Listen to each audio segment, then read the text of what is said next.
प्रिय छात्रों, आप सभी का स्वागत है कक्षा 10वीं एनसीईआरटी गणित विषय के अध्याय 2 बहुपद के अंतर्गत प्रश्नावली 2.2 का पहले का 6वां क्वेश्चन, जिसके अनुसार यहाँ पर हमें बहुपद 3x घात 2 ऋण x ऋण 4 का शून्य ज्ञात करना है तथा सत्यता की जांच करनी है। सबसे पहले इस बहुपद को हम 3 एवं ऋण 4 का आपस में गुणा करके देखते हैं तो ऋण 12 हमें प्राप्त होता है। यह हमने इस तरीके से गुणा कर लिए।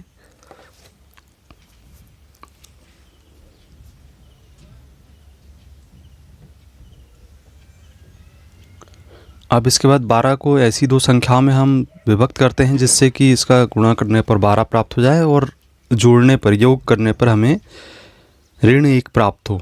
तो ऐसी दो संख्याएं जिन पर हम विचार करें, पहले तो 12 के गुणनखंड देख लें क्या हो सकते हैं। 1 गुणित 12 और 3 गुणित 4 भी हो सकता है। तो 1 और 12, 3 और 4 की दो जोड़ियों में से कोई एक हमें चयनित करना है जिसमें घटाने जोड़ने पर हमें 1 प्राप्त हो। तो वह संख्या 4 और 3 हो सकती है। तो 4 बड़ी संख्या, इसलिए उसको ऋण का चिन्ह ले लें।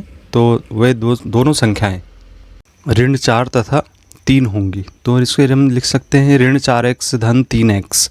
तो इस प्रकार से 3x स्क्वायर ऋण 4x धन 3x ऋण 4 यहाँ लिखेंगे। इसके बाद ये इनका हम जोड़ी बनाएंगे, समूह में लेंगे और इन दोनों में से उभयनिष्ठ राशि किसी न किसी राशि का इसमें भाग जा रहा है तो उसको हम कॉमन करेंगे। x का भाग जा रहा है तो x उभयनिष्ठ निकालेंगे।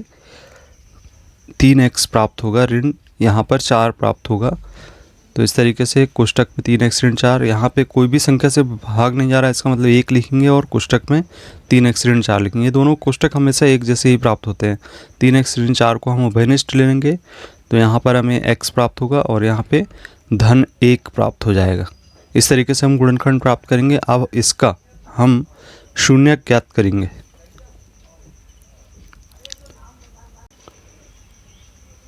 इसका शून्यक 3x ऋण 4 को हम शून्य के बराबर रखेंगे और x धन 1 दूसरा गुणनखंड उसको भी शून्य के बराबर रखने पर यहाँ पर हम पक्षांतर करेंगे। 3x बराबर ऋण 4 का पक्षांतर धन 4 के रूप में होगा और x बराबर ये हो जाएगा 4, गुणा में है तो बटे में चली जाएगी, 4/3 पहला शून्यक होगा। इसी प्रकार से 1 का पक्षांतर करेंगे, x बराबर ऋण 1 हमें प्राप्त होगा। तो x बराबर यहाँ ऋण 1 दूसरा शून्यक प्राप्त हो गया। अब हम जांच करेंगे x इन शून्यकों का योगफल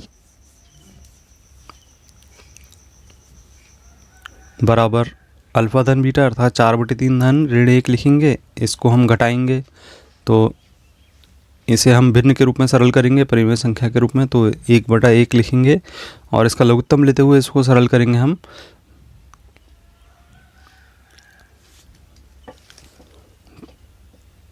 तीन इसका लघुत्तम समापवर्तक आएगा। सरल करने पर 4 में से 3 घटाएंगे, 1/3 हमें प्राप्त होगा। इस प्रकार से शून्यकों का योगफल हमें ज्ञात हो गया। यहाँ पर हम जो बहुपद ज्ञात है हम उसकी बात करते हैं। हमारे पास बहुपद ज्ञात है 3x स्क्वायर ऋण x ऋण 4।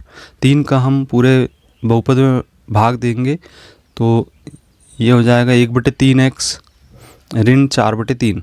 अब यहाँ से हम तुलनात्मक अध्ययन करते हैं तो 1/3/1 यहाँ पे लिख सकते हैं हम। तो इसे हम लिखेंगे 1 ऋण कोष्टक में ऋण 1/3/1। इस प्रकार से हम इसको लिख सकते हैं। तो ऋण 1/3 ये x का गुणांक है तो इसे लिखेंगे ऋण x का गुणांक बटे x की घात 2 का गुणांक। 1 x की घात 2 का गुणांक है। अब इसके बाद हम शून्यकों के गुणनफल की बात करते हैं। 4/3 में ऋण 1 का हम गुणा करेंगे तो यह होगा ऋण 4/3।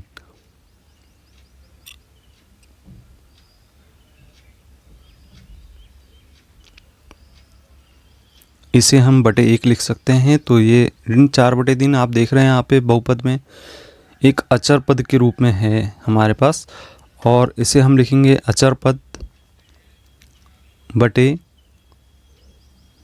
x की घात 2 का x की घात 2 का गुणांक। आशा करता हूँ ये प्रश्न आपको समझ में आया होगा। मिलते हैं अगले वीडियो में। धन्यवाद।